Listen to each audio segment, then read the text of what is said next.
안녕하십니까. 이 보건의료의 공공성 개념과 이슈라는 제목으로 강의를 맡은 저는 서울시립대학교 도시보건대학원 교수로 있는 임준이라고 합니다. 오늘 강의는 세 가지 주제로 말씀드리려고 합니다. 먼저 우리 사회에 있어서의 보건의료 위기에 대해서 말씀을 드리고, 이 속에서 우리 사회가 과연 지속 가능한 거냐에 대한 문제의식에 대해서 말씀드리고자 합니다. 그 과정에서 실제 이런 보건의료에 있어서 위기상황도 극복할 수 있는 매우 중요한 정책 수단이라 할 수 있는 보건의료 체계가 상당히 이제 사회추구적 보건의료 체계라고 이제 정의할 수 있는데요. 이런 사회추구적 보건의료 체계가 어떻게 형성되어 왔는지를 말씀드리고, 오늘의 핵심 주제인 공공성 담론에 대한 말씀을 드리고자 합니다. 이 속에서 우리 사회가 앞으로 개혁해야 될 과제, 이슈에 대한 이야기들을 정리하고 오늘 강의를 끝맺고자 합니다.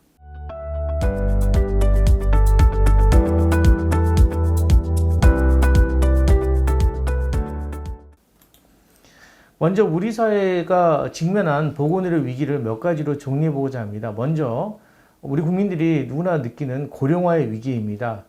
단지 오래 산다는 문제로 끝나는 것이 아니라 고령화와 함께 우리 인구 절벽이라는 지상 최대의 위기 국면에 한국 사회가 직면해 있다 할 수 있겠습니다. 저출산 문제와 관련되어 있는 인구 절벽의 문제는 결국 우리 사회가 과연 생산 가능한 인구가 줄어드는 이 상황에서 과연 지속 가능한 거냐에 대한 근본적인 질문을 던지고 있는 상황입니다.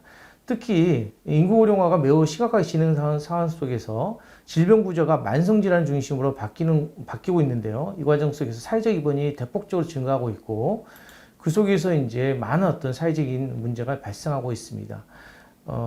또 다른 측면에서는 이런 질병 구조의 만성질환 중심의 질병 구조의 변화와 함께 이번에 코비드-19과 같은 공중보건의 위기가 같이 닥치고 있다는 것들이 한국 사회에 있어서의 큰 위기라 할 수 있겠습니다. 이런 위기 국면 속에서 의료비는 매우 빠르게 증가하고 있습니다. 보시다시피 그래프에서 보시다시피 가장 위에 있는 선이 이제 한국이라 할 수 있는데요. OECD에 있어서의 주요 국가에 비해서 매우 빠르게 의료비가 증가하고 있는 것을 확인할 수 있습니다. 이런 증가 패턴을 기초해 봤을 때 2025년에 다다르면 OECD 평균을 상회할 것으로 보이고요.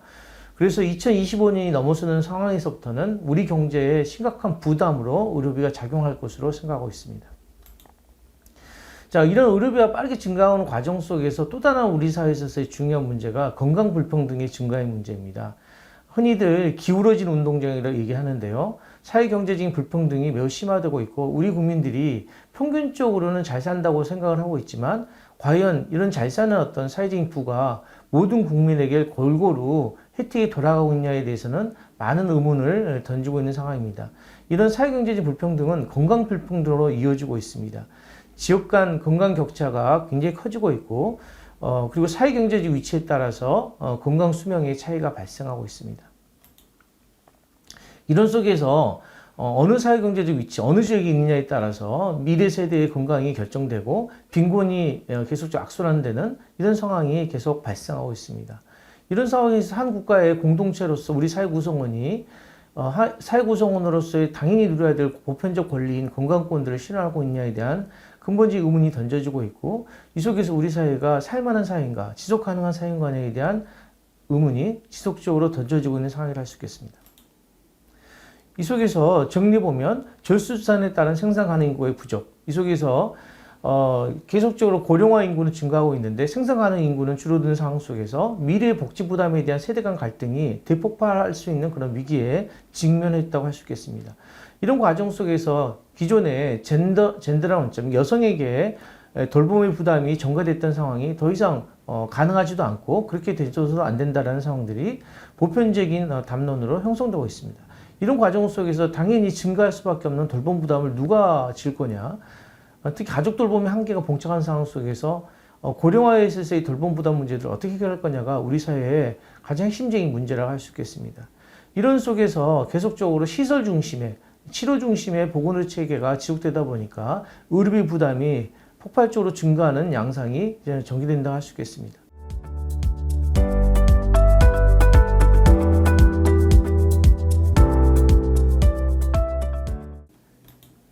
앞서 말씀드린 것처럼 우리 사회에서는 이런 돌봄의 부담 문제들을 그리고 고령화에 따른 문제들을 사전에 예방하기보다는 시설과 치료 중심으로 문제를 해결해 왔습니다.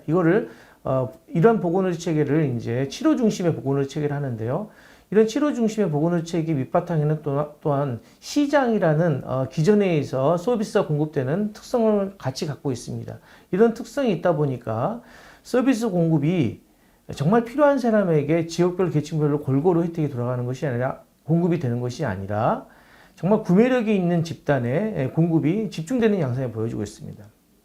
그게 바로 수도권의 집중 현상이라 할 수 있겠습니다. 수도권에 많은 인구가 살다 보니까 이쪽에 구매력이 있고 그래서 수도권에 대형 병원들이 집중되고 이런 현상들이 계속적으로 우리 사회에서의 모습이라 할 수 있겠습니다. 이런 과정 속에서 사실은 필요한 인구 집단은 어떻게 보면 비수도권에 농어촌에 있는 어르신들이 할 수 있는데 그분들에게서는 가장 기본적인 재화조차도 공급되지 못하는 상황이 계속 발생하고 있습니다. 자, 이런 어떤 체계들을 정리해서 사익추구적 보건의료 체계다라고 이제 정리할 수 있는데요. 이런 사익추구적 보건의료 체계는 앞서 말씀드린 것처럼 치료 중심의 보건의료 체계의 구성과 아주 밀접하게 관련되어 있습니다. 치료 중심의 보건의료 체계라는 것은 결국은 치료원 자체가 상당히 이윤을 많이 남기는 서비스다 보니까 이쪽에 자원이 집중되고 그리고 이 치료라는 부분들도 의원 서비스보다는 대형화된 상급종합병원의 대형병원에 자원이 집중돼서 많은 이윤을 남기려고 하는 전략들이 기본적으로 한국 사회에서 기본적인 보건의료의 모습이라 할 수 있겠습니다.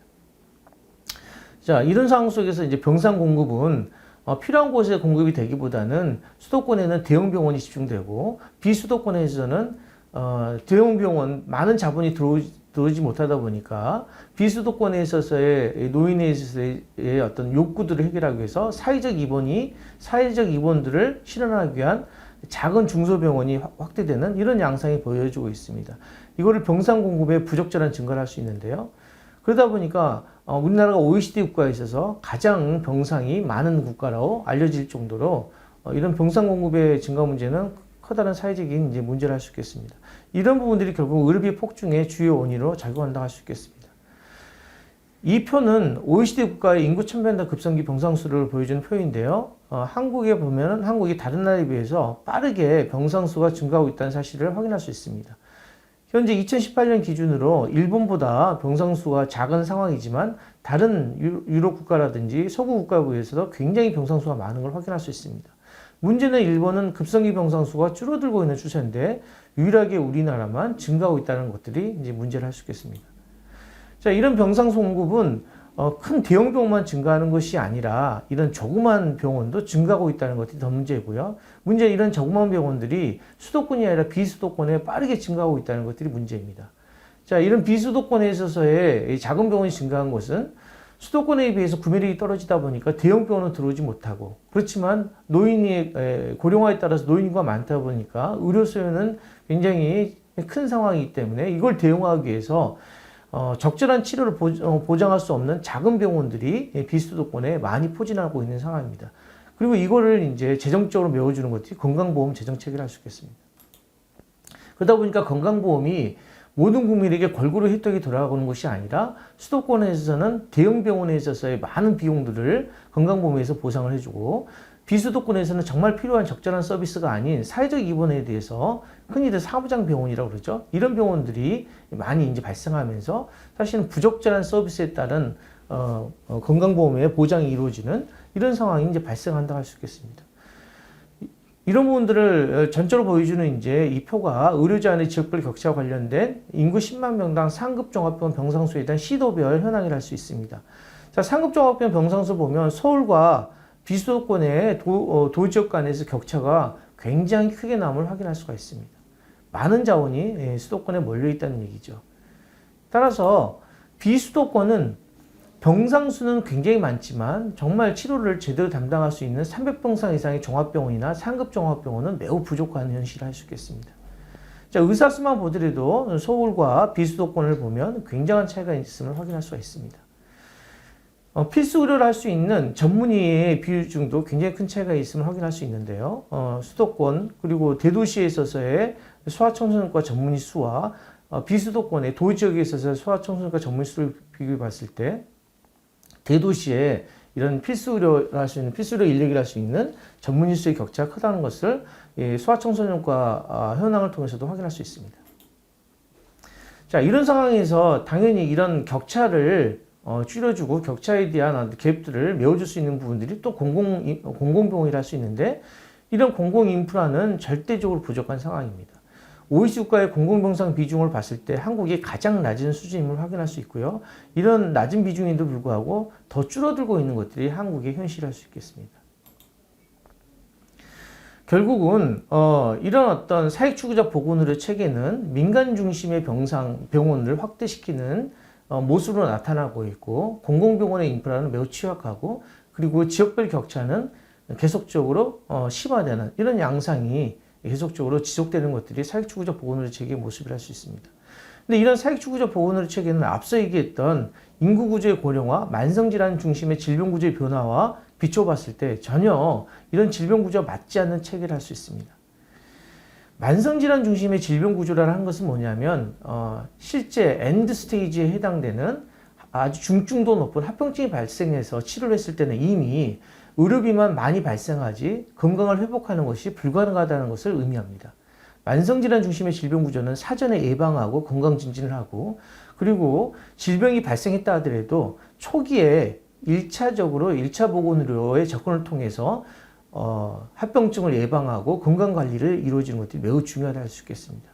특히 노령화가 됐다, 고령화가 됐다는 것은 만성질환이 하나가 발생한다는 것이 아니라 복합 만성질환자의 문제가 가장 핵심적인 문제로 등장한다는 것인데, 이런 복합 만성질환자를 개개별 질환별로 접근해서 실제 합병증에 대응하기 위해서 치료시설을 강화시키는 것은 결국은 문제를 해결하기보다는 실제적으로 문제를 악화시키고 전체적인 사회적 부담만 증가한다 할 수 있겠습니다. 물론 좋은 치료시설을 확보하는 것은 매우 중요합니다.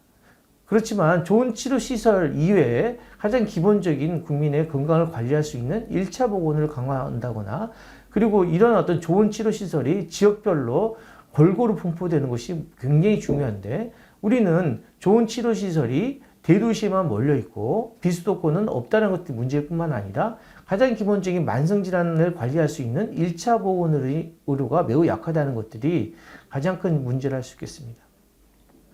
특히 코비드-19에 있어서 확인했듯이 만성질환자는 감염에도 취약하다는 것을 확인을 하고 있습니다.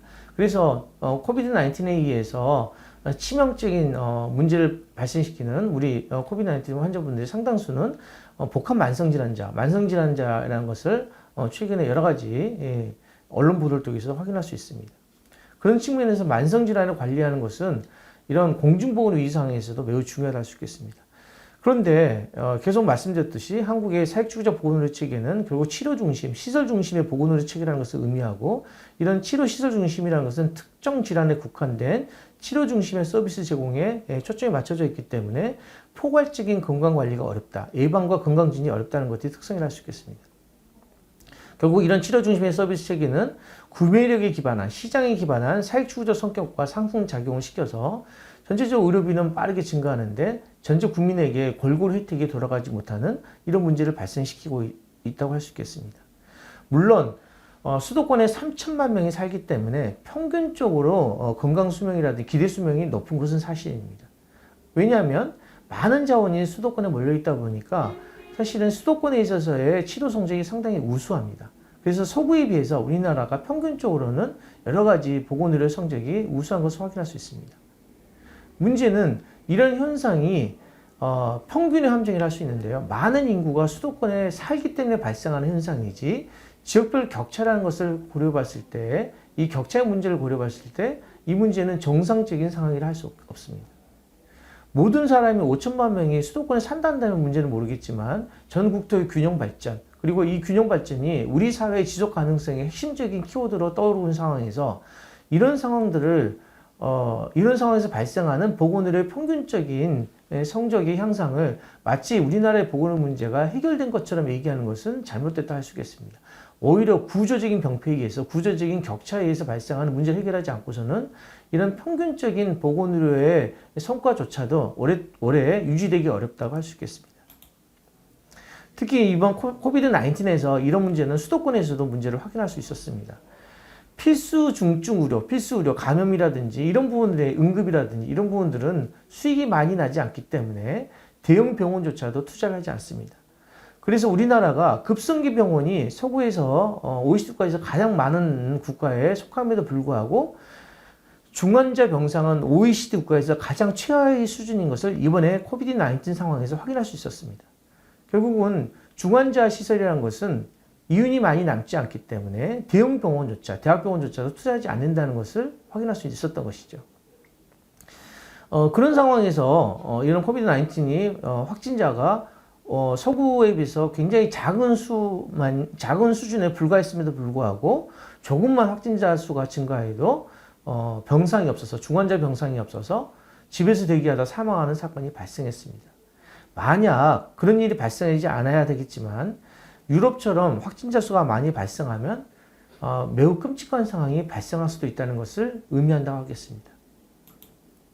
이런 속에서 정부는 현재 의료의 대응 역량이 굉장히 취약하다 보니까 중환자 병상이라든지 그리고 공공병원이 매우 취약하다 보니까 사실 민간병원도 감염자들을 치료해야 되는데 지금 거의 대부분의 감염 환자들은 공공병원에서 지금 치료를 하고 있는데요. 공공병원이 작은 상황에서 환자 수가 증가하면 대응 수단이 굉장히 부족한 상황들을 이번에 확인하였습니다. 그래서 보건의료 대응 역량이 취약하다 보니까 방역 당국은 계속적으로 확진자 줄이기에 초점을 맞추는 방역 대책을 계속 고수하고 있습니다. 특히 델타 변이가 굉장히 확장되고 있는 상황 속에서 이런 집단 면역에 초점을 맞춰주는 그리고 사회적 거리두기에 초점을 맞춰주는 이런 방역은 더 이상 불가능하다는 것들이 이미 확인되고 있습니다.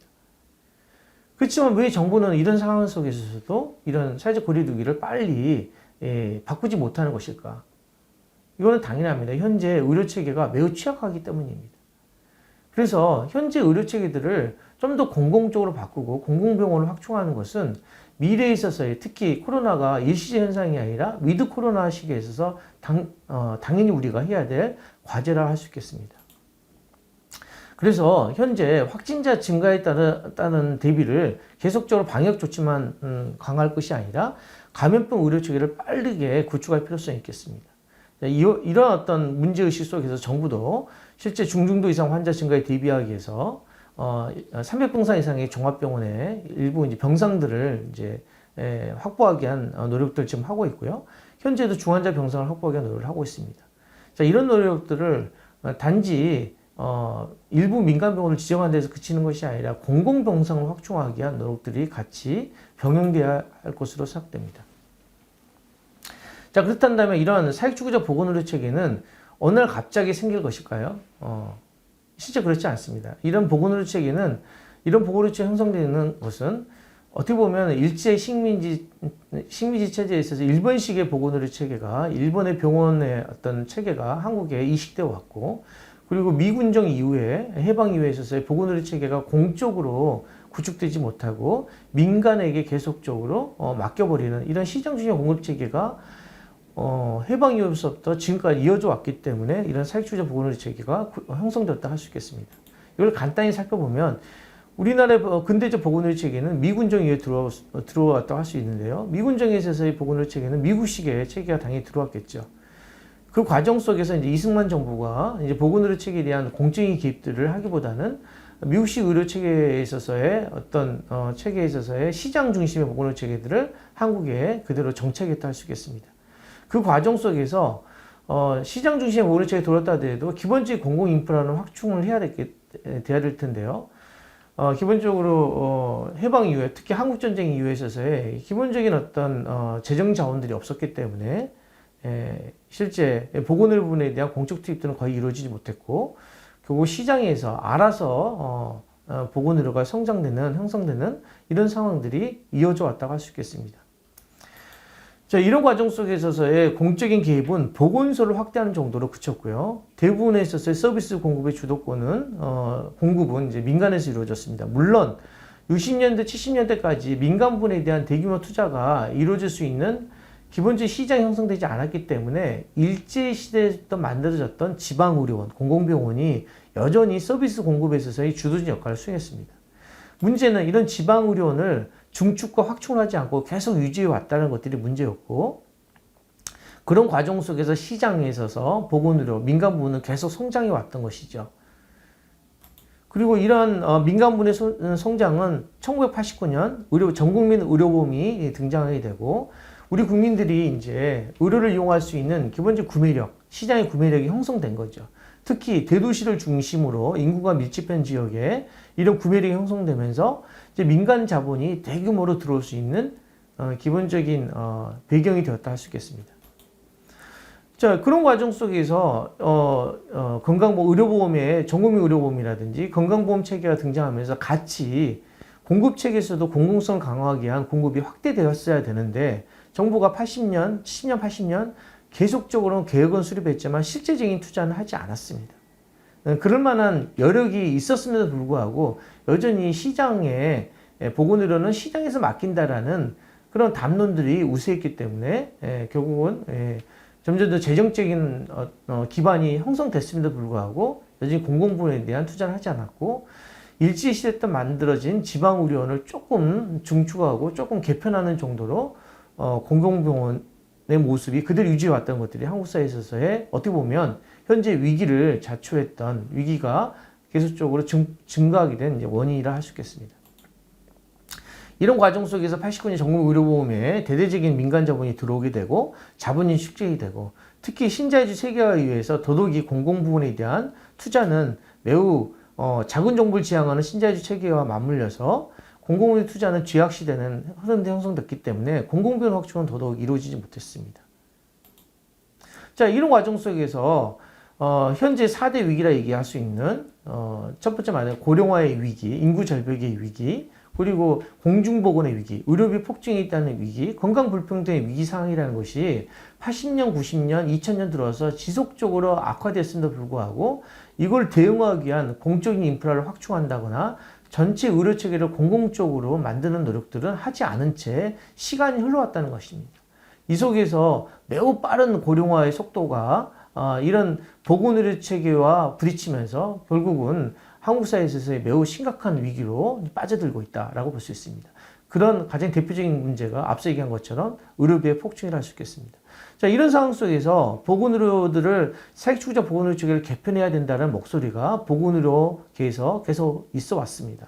그래서 이 부분은 92년에 건강사를 위한 보건의료 연대회가 만들어지고 공공의료 강화 주장이 있어 왔고요. 그리고 참여정부에서는 이런 흐름들이 이어져서 공공병상을 30%에서 확충하겠다라는 공약도 만들어지기 시작했습니다.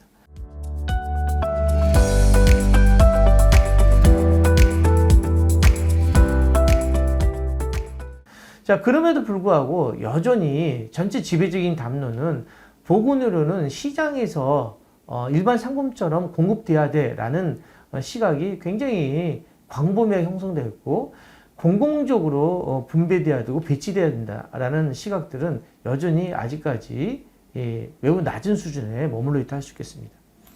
그렇다면 보건의료의 어떤 재화의 성격이 과연 일반 시장의 상품처럼 공급돼도 되는 그런 성격의 재화인가? 라는 부분들을 한번 살펴볼 필요가 있습니다. 보건의료라는 것은 우리가 응급 상황을 생각해 보면 쉽게 이해할 수 있겠지만, 응급이나 심혈관 질환, 그리고 외상, 그리고 이번에 코비드-19 같은 감염 질환을 생각해 보면 이런 부분들은 국민들이 일반 시장에서 상품을 구매하듯이 쉽게 자기가 선택할 수 있는 부분이 아니라는 것을 쉽게 이해할 수 있습니다. 응급 환자가 자기가 치료받을 응급센터를 선택한다는 것은 있을 수 없겠죠.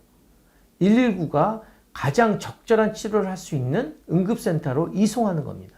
그래야만이 가장 빠른 시간 안에 처치가 가능하고 국민의 생명을 구할 수 있는 것이죠. 따라서 이러한 특성 때문에 보건의료는 일반 상품처럼 취급돼서는 안 된다는 것들이 서구에 있어서는 보편적인 개념으로 정착되었다 할 수 있겠습니다. 또 다른 측면에 있어서 보건의료는 교육과 마찬가지로 당연히 국민이 느껴야 될, 국민이 누려야 될 권리로 인식되고 있습니다. 1948년 유엔에서 사회권 선언에서도 건강한 권리는 보편적 권리로 인정되고 있고요. 1978년 WHO 알마타 선언에서도 모든 인류가 건강해져야 될 권리가 있다는 것을 선언하였습니다. 이런 어떤 보편적 권리라는 의식은 이미 우리나라 헌법에도 보장되어 있는 보편적 권리를 할 수 있는데요. 그렇다면 우리나라의 우리 국민들이 이런 보편적 권리를 보장받고 있느냐? 앞서 우리가 표에서 볼 수 있듯이 어느 지역에 사느냐에 따라서 응급 상황임에도 불구하고 접근할 수 있는 병원에 격차가 발생하고 있고, 여기에 따라서 건강에 격차가 발생하고 있다 한다면 이런 부분들이 보편적 권리가 보장되어 있다 볼 수 없겠죠. 권리라는 것은 기본적으로 등가적이라는 것들이 핵심적인 원리를 할 수 있습니다. 우리 사회 구성원이라면 당연히 등가적으로 같은 가치로 권리를 실현해야 되고 권리를 누려야 된다는 것이죠.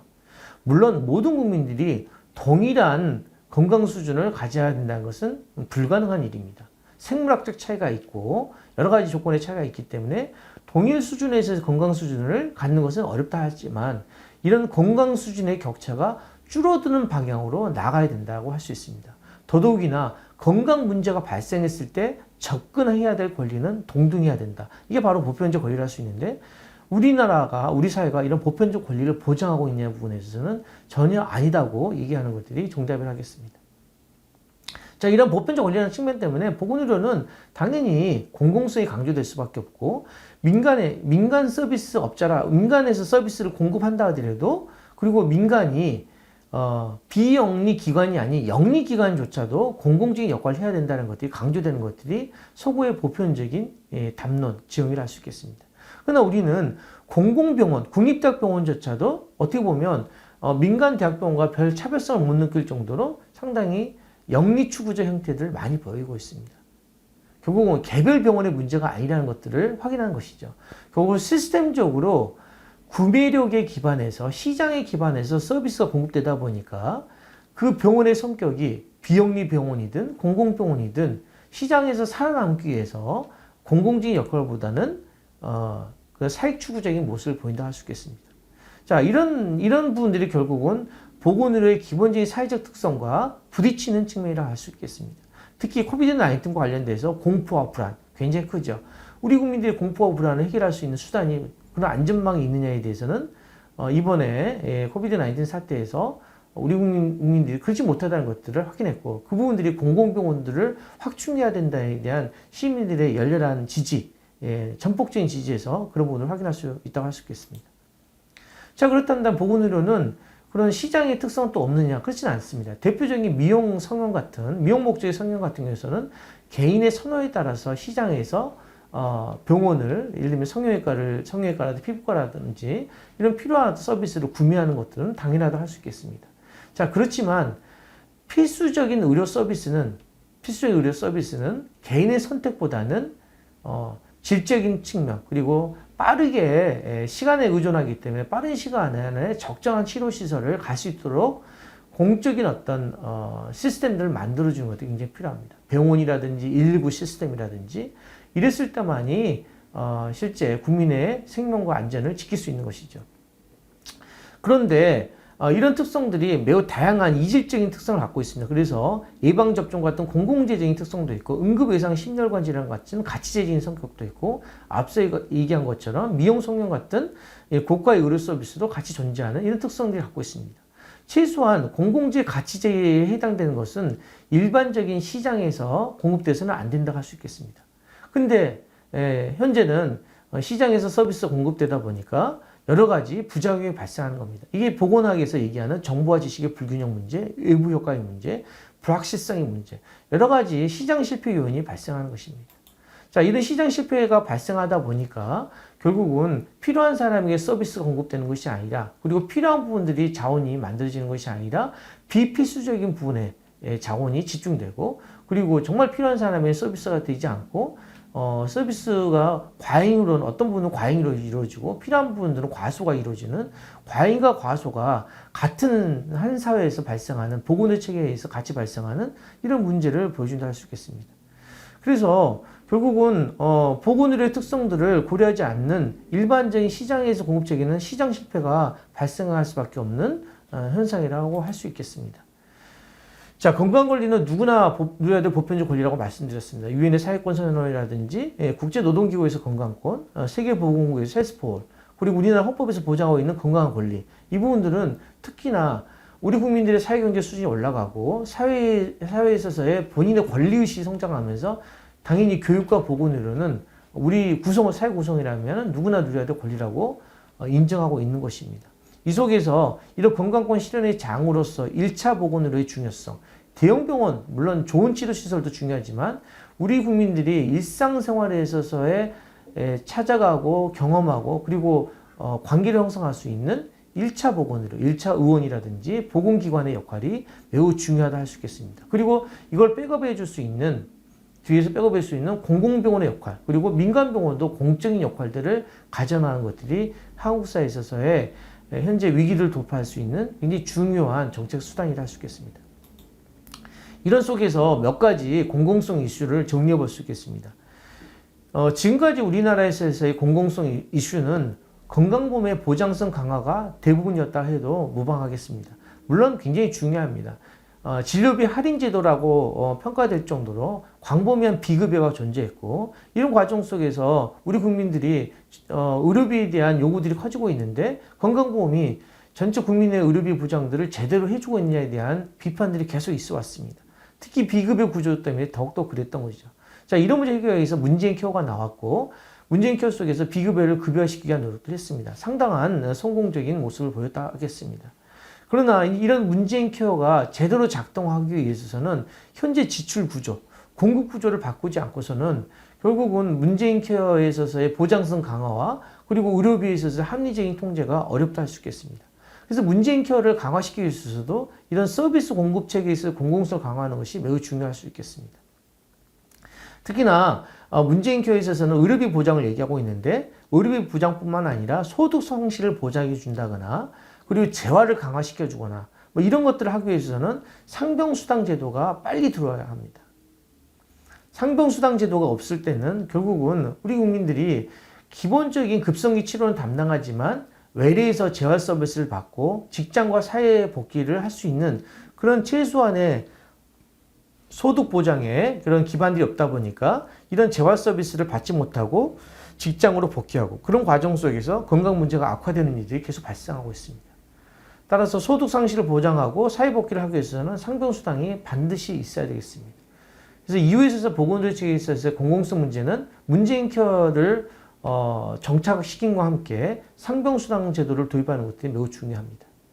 그 다음에 오늘의 핵심 이슈를 할 수 있는 서비스 제공 체계, 공급 체계들을 얼마나 공공적으로 만드느냐가 한국 사회에 있어서의 이런 위기 국면들을 돌파할 수 있는 핵심적인 과제를 할 수 있겠습니다. 시장 실패를 극복하기 위해서는 당연히 1차 보건의료가 매우 강화되어야 됩니다. 1차 보건과 함께 1차 보건의료에서 기반해서 의원과 병원이 경쟁하는 것이 아니라 1차 의료에서 의뢰돼서 종합병원에 가고 종합병원에 의뢰돼서 상급종합병원이 대학병원에 의뢰돼서 가는, 그리고 실제 어느 정도 문제 해결되면 다시 1차 보건의료 기관으로 대의료되는 이런 의료 전달 체계가 확보되는 것들이 매우 중요합니다. 그리고 이와 함께 이루어져야 되는 것들이 공공병원 확충인 거죠. 비수도권에서는 응급 상황에 대처할 수 있는 최소한의 종합병원이 없다 해도 전무하다시피 할 정도로 굉장히 심각한 의료 공백 상태에 빠져 있습니다. 많은 자원이 수도권에 있다 보니까 그리고 구매력이 떨어지는 비수도권 인구가 작은 지역에 있어서는 대형병원, 좋은 병원이 내려오지 않는 것이죠. 당연하게 비수도권부터 공공병원이 대대적으로 확충될 필요성이 있습니다. 그러면 대도시나 수도권 지역에서는 공공병원이 없어도 될까요? 그렇지 않습니다. 너무나 민간병원이 많다 보니까 민간병원들이 그 경쟁들이 과속화된 상황에서 민간병원들이 공공진 역할들을 수행하지 못한 일들이 비일비재하게 발생하고 있습니다. 또한 민간병원들이 필수적인 부분들은 투자하지 않고 비필수적인 부분에 대한 서비스에만 집중되다 보니까 정작 필요한 응급이나 감염이라는 부분도 수도권은 부족한 상황입니다.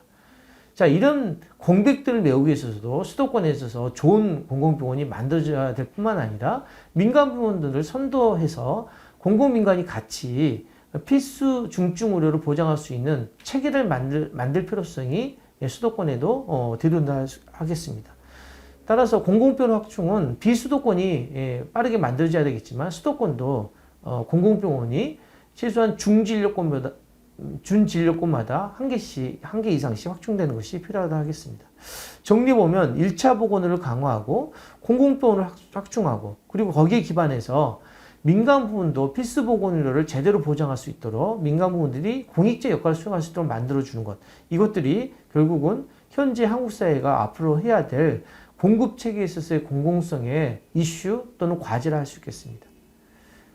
전체적으로 건강보험의 보장성이 점점 더 문케어 이후에 강화되고 있습니다. 이런 보장성 강화를 좀 더 진일보해서 상동수당 제도까지 또 확대하는 것들이 앞으로 한국 사회에 남은 과제임과 함께 문재인 케어가 제대로 역할을 하기 위해서는 현재 공공 부분, 공급 부분에서의 사회추구적 성격들을 줄이기 위한 공공병원 확충, 1차 의료 강화, 그리고 의료 전달 체계 확립, 그리고 민간 부분에 있어서의 민간 병원에 있어서의 공공성 강화 이런 어떤 과제가 한국 사회에 있어서 제대로 실현됐을 때 앞서 살펴보았던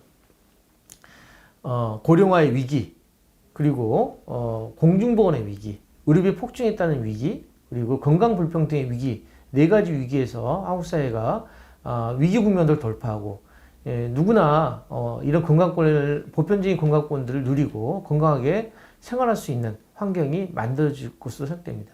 그래야만이 우리 사회가 정말 지속 가능한 사회가 될 것으로 생각합니다. 이상으로 오늘 강의를 마치겠습니다. 감사합니다.